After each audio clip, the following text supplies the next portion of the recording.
ரசூலுல்லாஹ்வுடைய வாழ்க்கையில நீங்க எங்க எடுத்து பார்த்தாலும் யாருடைய அங்கீகாரமும் அவங்க எதிர்பார்த்தலாம் நிக்கல.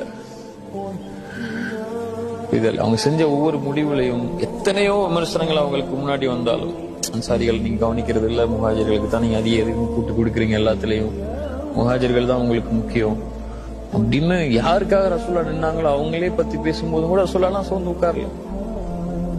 ஏன் அவங்க அதெல்லாம் அவங்களுக்கு தேவையில்லை. அவங்க இருக்கிறதும் அவங்க செய்யறதும் அல்லாஹ்வுக்காக, அவ்வளவுதான்.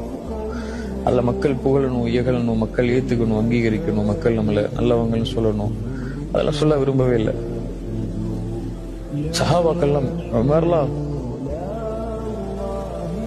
தூக்கி கடாசிடுவாரு.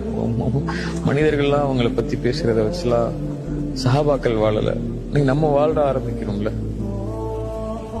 ஒரு விஷயத்த செய்யறதே நம்ம மனிதர்களுக்காக தான்.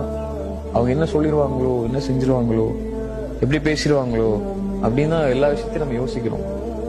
அல்லாஹ் என்ன நினைப்பான், அல்லாஹ்வுக்கு இது பிடிக்குமா, அல்லாஹ் இதை ஏத்துப்பானா, அல்லாஹ் நம்மளை கண்ணியப்படுத்துவானான்னு யோசிக்க ஆரம்பிச்சுட்டா போதும்.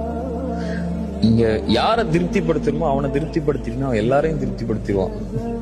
நீ அவனை திருப்திப்படுத்தாம இவனை திருப்திப்படுத்தணும், அவனை திருப்திப்படுத்தணும், அவரை நேர்த்துக்கணும், இவரை நேர்த்துக்கணும் போனீங்கன்னா கடைசி வரைக்கும் எல்லாம் திருப்தி அட மாட்டான். அவனை திருப்தி அடாம நீங்க யாரை திருப்திப்படுத்தியும் பிரோஜனம் இல்லைல்ல, திருப்தி ஆகாது. மனிதனை திருப்திப்படுத்த முடியும்னு நினைக்கிறீங்க?